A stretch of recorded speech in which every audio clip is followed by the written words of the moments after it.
So let's talk about what just happened. Some would call it an act of patriotism. Others would call this an act of terrorism. Let's break this down psychologically for 1 second. We had a group of people trespass and break into the building in Washington, D.C., right? And the biggest stories are this. Had they not been white, it would have ended a whole lot worse. But because they were white, they got off a lot easier. Now, let's just plan this out for a second. Everybody does something for a reason, right? And you do it because you think that you are doing good. You do it because you think you are doing the right thing. No one has ever done something and thought to themselves, I'm a bad person. Not Hitler, not Donald Trump, not a random guy who might be doing something that me and you might judge as bad. If you're in that position, you want to justify your actions, right? So, get this. Me and you are Trump supporters. And we're like, all right, we're going to raid this building. Let's do it. And, we talk about, all right, we're going to do this. We're going to get everybody together. We're going to kick down the doors. We're just going to walk up on in there and state our claim and take a couple of pictures. It's like, okay, why? Well, because I believe that Donald Trump was wrongfully lost the election. That this was a fraudulent election. And I believe that extremely passionately. So I'm going to go in there, let's mess some stuff up, and let's tell them how we feel. Now, there's a few problems with that, right? Problem number one. Getting there, okay. Now, what do you do when you're in there? Okay, let's say you got in. Great, what now? Oh, nothing? You just want to get in there just to say we got in? Okay, understood. You realize that breaking and entering is trespassing, right? You're breaking the law, right? Is it worth, getting arrested for? Is it worth getting that on your criminal record? That's another thought. Like, what do you do once you get in there, Another point. You say that these elections, it was fraudulent, right? Do you have any evidence? And here's the thing, which is extremely important, is people will find what they're looking for. So I'm sure that you could find, ballots that have been, wrongfully submitted, or, like I heard something like, for example, there was a wife that submitted their 2 ballots on behalf of her and her husband, but her husband passed away, so that was like a illegitimate vote on his behalf. And what I mean is, you find what you're looking for, right? If you want to find places where that may be a cause of suspicion, but it's nothing past just allegations and maybes and what ifs. If we believed every what if, then everyone who said me too, we would put the guy in prison. Then anyone who ever said anything, like our friends, what was his name? Jesse Smollett, we would believe everybody, right? We would believe that the earth is flat, and it's just a non-logical way to go about this. And purely, my friends, from a psychological aspect, it is simple to understand that these people were clearly very emotional. You get together in groups, and once you get into that kind of riot mentality, you forget who you are, right? It's the opposite of individuation. You forget that I am me. I'm Daniel. I'm a psychology student. I don't go breaking into places, right? I'm part of this mob, and we're energetic, and we're going to tear the house down. America, America. And you don't actually realize, like, whoa, like, what am I doing? Okay, and what's going to happen? Right? Like, what am I doing here?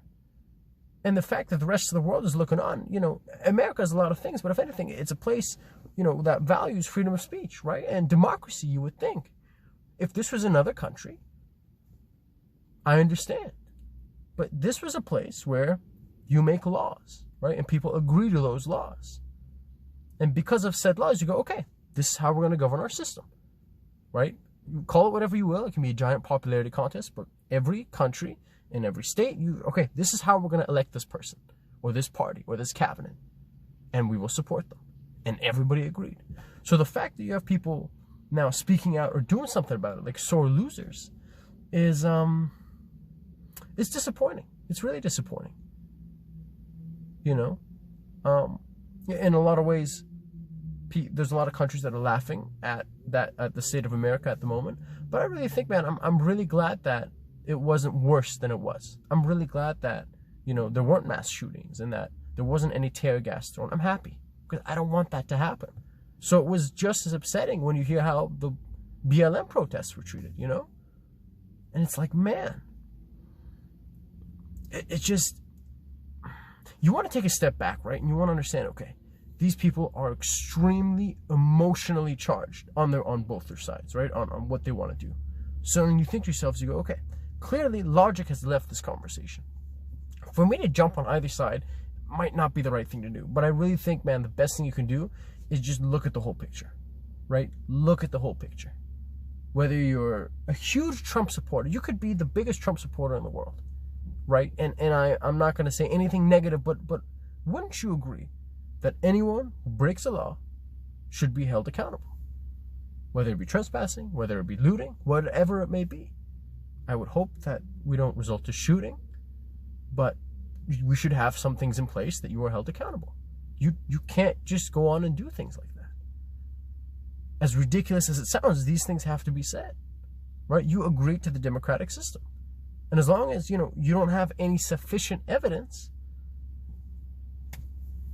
was there fraud in the election?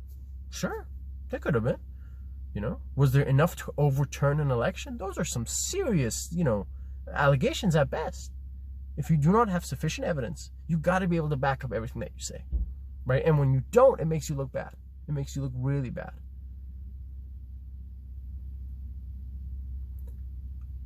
I think people are more divided. I was going to say people are more divided than they think they are, but people know that they're pretty divided. People know they're pretty divided. And this isn't meant to be a video about like politics or this and that, but man, it's unfortunate. It's really, really unfortunate. My dream is not that everybody starts to think the same and act the same, and talk the same, but it's that we acknowledge each other's differences and we can coincide and live with these people, right? We don't have to all think alike, but we don't have to attack each other for thinking differently, right? If you have a different opinion than me, I don't have to try to force you to look at the world my way. I can accept that you are a Muslim. I can accept that you're, an atheist. I can accept that you are a Trump supporter, right? And on the other side of it, if you have the mentality of like, if you're a Trump supporter, unfollow me. Or if you're a Trump supporter, I don't want you as a friend. I don't think that's the right mindset either. Because what you're doing is you're just increasing this divide. You're saying, you stay over there, I'll stay over here, right? Which is okay as long as there's no animosity. As long as there's no, I've talked to people who are very pro-Trump, and indirectly you hear things like, man, I wish you could just, smack everybody in the face who's not a Trump supporter or some other violent thing. And I've also heard the opposite. I've talked to a friend of mine who's a Muslim. He's like, Daniel, if you could just get all Trump supporters and just, and some not very nice things. And it's, again, my friends, it's just, we want to be able to live together. We want to be able to not agree, but understand each other's differences.